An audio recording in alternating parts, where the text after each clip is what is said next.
మీనము వారికి గనక చూసుకున్నట్లయితే రాశిలో శనికుజుల యొక్క ప్రభావం మీకు 12వ తేదీ వరకు ఉంటుంది.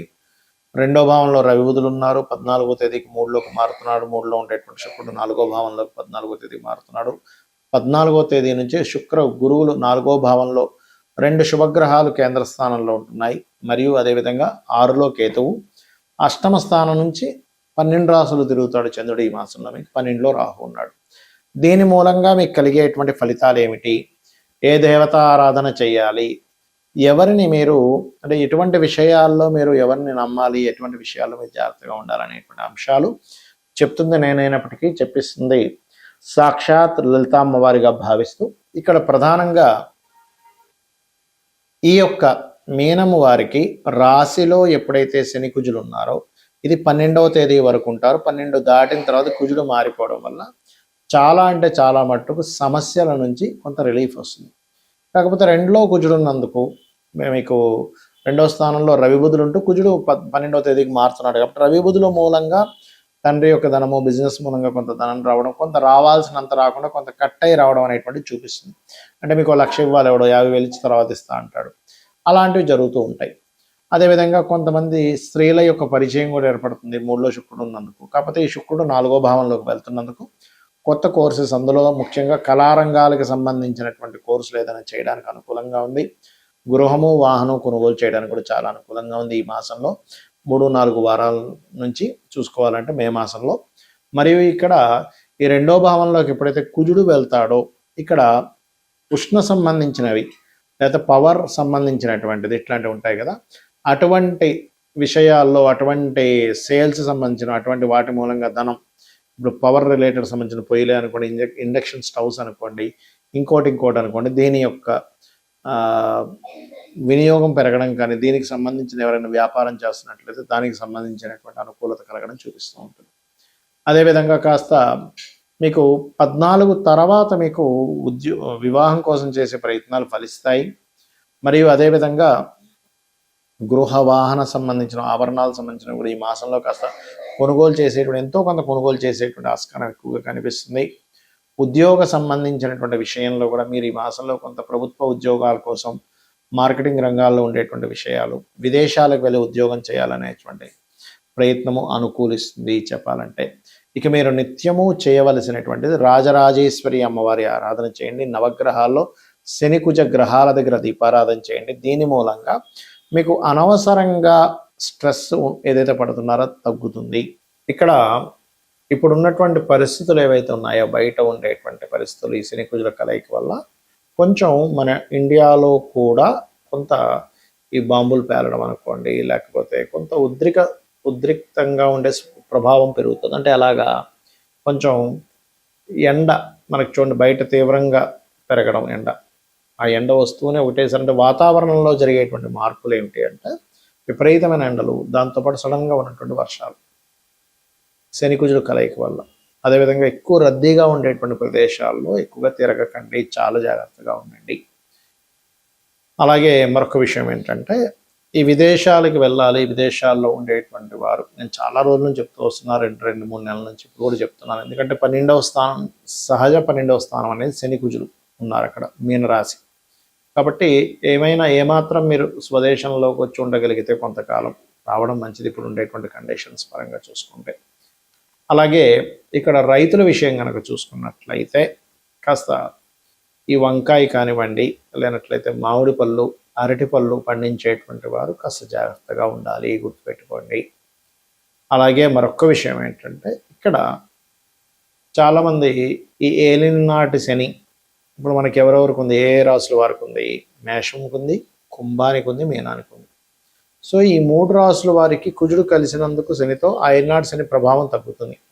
కానీ ఆ 2 గ్రహాల యొక్క ప్రభావం ఉంది కాబట్టి ఏలినాటి శని 3 రాసులకు చెప్పుకున్నాం మనము. అష్టమ శని సింహం వారికి ఉంటుంది, మీనము వారికి అర్ధాష్టమ శని ఉంటుంది. కాబట్టి వీరందరూ కూడా శని కుజ గ్రహాల దగ్గర దీపారాధన చేయడం ముఖ్యంగా తెలుసుకోవాలి.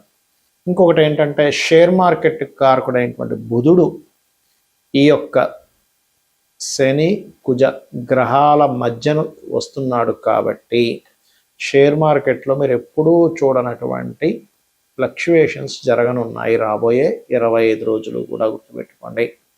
బుధుడు వస్తున్నాడు మీన రాశిలోకి. ఇది చాలా చాలా చాలా ఇంపార్టెంట్ అయినటువంటి విషయం, అది ప్రధానంగా గుర్తుపెట్టుకోండి. అలాగే మరొక విషయం ఏంటంటే ఇక్కడ ఈ ట్రేడింగ్ చేసేవాళ్ళు, షేర్ మార్కెటింగ్ రిలేటెడ్ సంబంధించినటువంటి వాటిలో ఉండేటువంటి వారు మరియు మార్కెటింగ్ రంగాల్లో ఉండేటువంటి వారు ఈ యొక్క విషయాల్లో జాగ్రత్తగా ఉండాలి. అయితే ఎప్పుడూ కూడా గోచారం అనేటువంటిది మనకి కొంత పర్సెంట్, ఒక 10 to 15% పనిచేస్తే మన పర్సనల్ చార్ట్ ప్రధానంగా పనిచేస్తుంటుంది అక్కడ.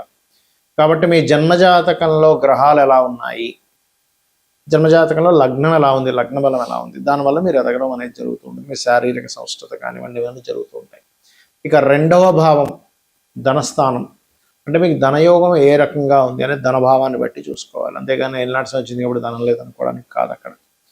అలాగే మరొక విషయం ఏంటంటే ఇక్కడ గమనించినట్లయితే ఇక మూడవది ఏంటి, అన్నదమ్ములతో ఉండే సఖ్యత, ఎప్పుడు ఏ ప్రాపర్టీ తీసుకోవాలి 4వ భావంలోని, సంతానం గురించి 5వ భావంలోని, రుణరోగ శత్రువుల గురించి 6వ భావంలోని, వివాహం ఎప్పుడవుతుంది అనేటువంటి 7వ స్థానంలోని, అదేవిధంగా మీ యొక్క ఆయుష్ అంటే కొంచెం ఏదైనా ఆకస్మిక సంఘటనలు ఉన్నాయా, లేకపోతే తల్లిదండ్రులతో ఉండే రిలేషన్ 9వ స్థానంలో, అదే రకంగా మీ యొక్క కర్మ అంటే కొంతమందికి వృత్తిపరంగా విదేశాలకు వెళ్తే కొంతమంది బాగా సక్సెస్ అయితే, కొంతమంది స్వదేశంలో బాగా సక్సెస్ అవుతారు.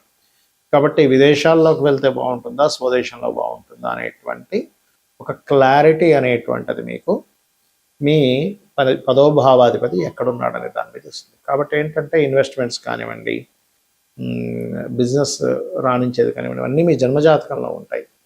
గోచార ఫలితాలు కేవలం 10 to 15% మాత్రమే, ఇది ప్రధానంగా గుర్తుపెట్టుకోండి. అలాగే సరే జాతకం లేదు, అప్పుడు ఏం చేయాలి? మీరు చక్కగా మీ యొక్క జాతకం లేనంత మాత్రం చేత చింతించకుండా అమ్మవారి యొక్క ఆరాధన, నిత్యము లలితా సహస్రనామాలు, లేదా విష్ణు భక్తులు అయినట్లయితే విష్ణు సహస్రనామాలు, శివభక్తులు అయ్యారు శివ సహస్రనామాలు చేసుకోండి.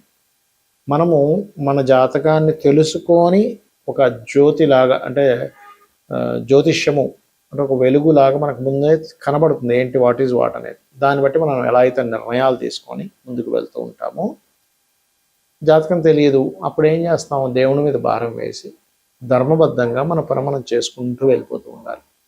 ఇది ప్రధానంగా గుర్తుపెట్టుకొని అందరూ కూడా ఇప్పుడుండే ఈ శని కుజుల యొక్క ప్రభావం మూలంగా అందరూ అన్ని రాసుల వాళ్ళు కూడా కొన్ని విషయాలు కనుక పాటించినట్లయితే ఎటువంటి ఇబ్బంది పడరు వారు. ఒకటి, శక్తి దేవత ఆరాధన, అంటే ఆంజనేయ స్వామి ఆరాధన అనుకోండి, లలిత అమ్మవారి మన దుర్గా ఆరాధన అనుకోండి, ఎనీ శక్తి దేవత ఆరాధన అంటే మనకి దశమహావిద్యల్లో ఉండే దేవతామూర్తుల్ని ఆరాధించడం.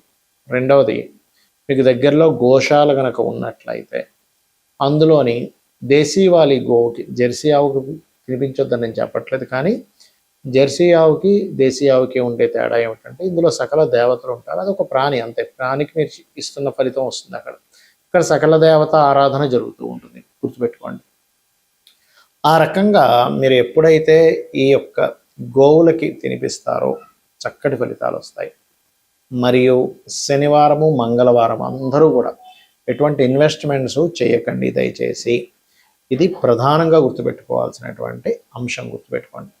ఇక మీరు ఇంకొక విషయం ఏంటంటే అందరూ కూడా ఇన్వెస్ట్మెంట్ షేర్ మార్కెట్ గురించి చెప్పాను, ఈ గోవులకి పెట్టేటువంటి విషయం ఒకటి. చండీ వినడం కానీ చండీ పారాయణం కానీ ఇవి గనక చేసినట్లయితే మీ జన్మజాతకంలో ఒక్కోసారి చూడండి మనకి బ్లాక్డ్ భాగ్య చక్ర అంటూ ఉంటాం, ఏదైనా బ్లాక్ అయ్యి ఉందండి చక్రంలో, సంథింగ్ దోషం ఏర్పడింది, నేను దీనివల్ల చాలా కష్టం పడుతున్నాము అని అనుకునేటువంటి వారికి మీరు గనక చండీ వినడం కానీ, ఇప్పుడు చాలామంది ఏమనుకుంటారంటే ఆలయాల్లో సామూహికంగా జరుగుతూ ఉంటాయి, ఆ రకంగా సామూహికంగా జరుగుతున్నప్పుడు అక్కడికి వెళ్తే మనం అన్ని డబ్బులు కట్టలేం కదండి అన్నప్పుడు మీరు అక్కడికి వెళ్ళి కూర్చున్నా కూడా అందులో 0.5% వస్తుందని చెప్తుంది శాస్త్రం. అక్కడికి వెళ్ళి పార్టిసిపేట్ చేసినా కూడా ఇలా చేయండి, అన్ని విధాలా మీకు బాగుంటుంది. శ్రీమాత్రే నమః.